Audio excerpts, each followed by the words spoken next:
Dokumen yang konon dibawa oleh Bu Kony ini ke Rusia, dinotariskan di sana, itu berisi, ini menurut pengakuan Guntur Romli ya, saya tulis di sini. Dan ini adalah sebuah kasus yang dirilis sebagai bentuk perlawanan terhadap kasus yang bernuansa politik. Nah, ini kan kayak, ya kita tahu bahwa dalam politik itu orang memegang kartu dan saat kartu truf itu dikeluarkan, ini sebenarnya menunjukkan ancaman itu sebesar apa untuk mereka.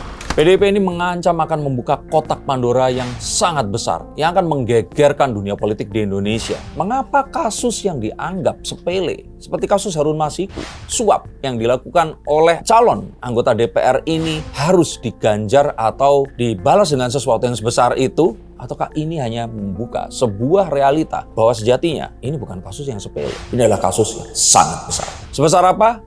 Akan ada apa di situ? Yuk, ikuti video ini hingga selesai.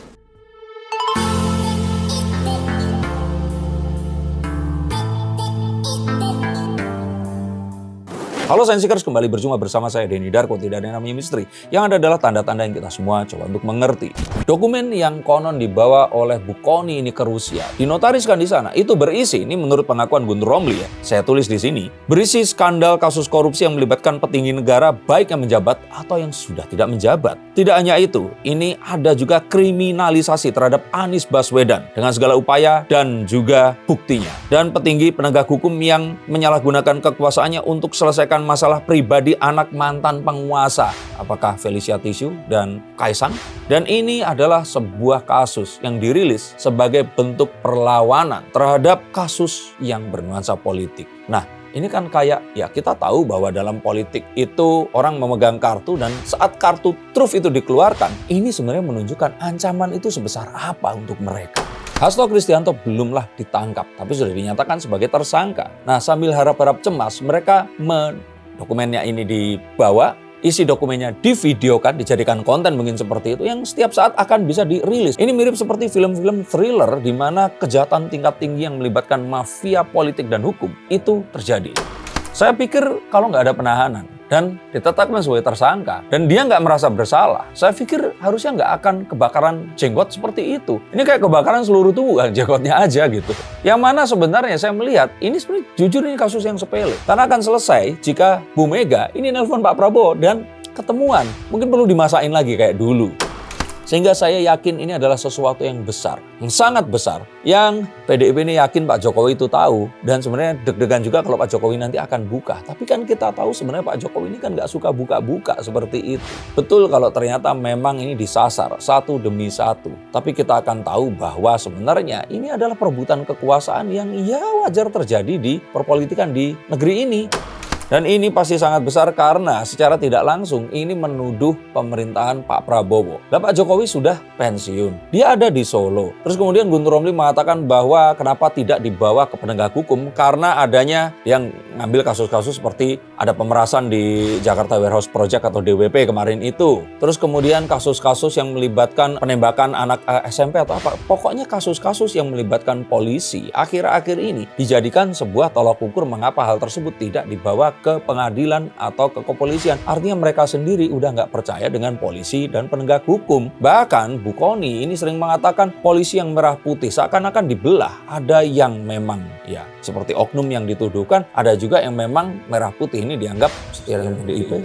Yang padahal sebenarnya saat mereka itu menunjuk, maka tiga jarinya ini menunjuk ke diri sendiri. Karena kemarin itu Menteri Hukumnya ini Pak Yasona 2 periode itu orang PDIP. Presidennya itu juga masih PDIP. Maka kita akan tahu bahwa sebenarnya hal-hal yang dituduhkan itu bisa saja terjadi sebelum adanya ya Pak Jokowi ini terus kemudian dianggap balelo oleh PDIP. Bahkan kita dengar bahwa Mas Hasto ini sejatinya harusnya sudah jadi tersangka di 2020. Tapi dihalangi oleh Firly Bahuri yang saat itu masih menjabat sebagai Ketua KPK. Maka sebenarnya sasarannya adalah karena diduga di sini Mas Hasto itu ikut memberikan uang suap dan berusaha untuk menghilangkan alat bukti yang dilakukan saat dia meminta anak buahnya untuk merendam teleponnya ini di air. Dan jika itu memang benar bisa dibuktikan, kemungkinannya sekarang tinggal dua. Bisa saja ini adalah aksi gegabah yang dilakukannya seorang diri tanpa ada koordinasi ke atas. Tapi jika tidak, maka ini satu hal yang lebih mengerikan lagi. Apakah betul ini adalah perintah dari atas untuk dilakukan olehnya? Maka akan sulit untuk bisa dipastikan sebelum adanya penyelidikan yang memang dilakukan dengan sebaik-baiknya.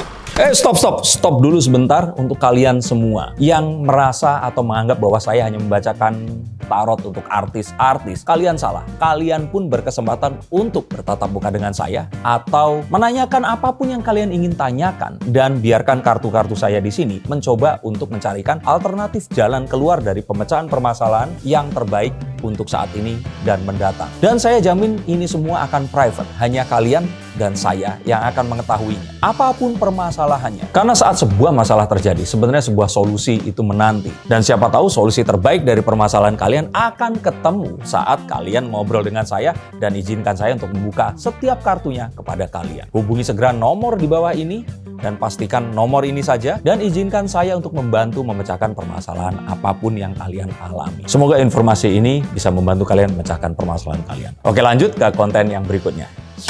Dan saya kira sebenarnya jika ini memang terus terjadi, aksi saling tuding dan ancaman saling bongkar ini terjadi, maka sebenarnya masyarakat yang diuntungkan. Maka kami sejatinya, yang bukan buzzer ya, ini happy, emang bongkar aja semuanya. Jika Pak Jokowi, Gibran, Pak Prabowo sekalipun ternyata melakukan hal-hal yang dianggap melanggar hukum, ya sudah, help them accountable. Jadi kayak suruh mereka ini mempertanggungjawabkan apa yang dilakukan.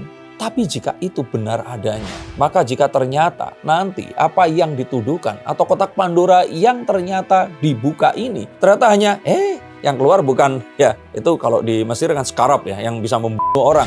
Kumbang yang merupakan perwujudan kutukan dari Farao atau siapapun yang memegang kotak Pandora itu. Yang keluar ternyata nanti kumbang kecil yang harmless atau apapun. Maka sejatinya orang yang mengancam-ancam ini harus segera ditindak. Karena mereka artinya selama ini mengira memegang bukti yang bisa untuk mencelakakan orang lain, tapi juga ternyata bisa menegakkan hukum. Tapi ternyata mereka tidak membuka bukti itu ke masyarakat dan malah menunggu untuk mendapatkan keuntungan dari menyimpan bukti itu tadi. Maka sebenarnya saat dia tidak segera membuka, ini pun bisa dikenakan sebuah pasal pidana. Maka yuk kita kawal, karena KPK di sini kita melihat sebenarnya sedang juga mengharapkan dukungan kita untuk terus mengawasi kasus ini. Makanya mereka pun tidak langsung menangkap Hasto Kristianto, tapi kita pun juga menunggu. Kalau ternyata memang tidak ada tindakan pidana yang dilakukan oleh Hasto Kristianto, maka sejatinya dia harus dipulihkan nama baiknya, dibebaskan dari semua tuntutannya, dan ya, marilah kita berpolitik dengan lebih santun lagi di kemudian hari.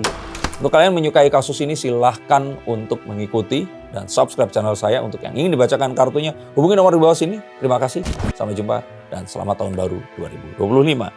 Salam.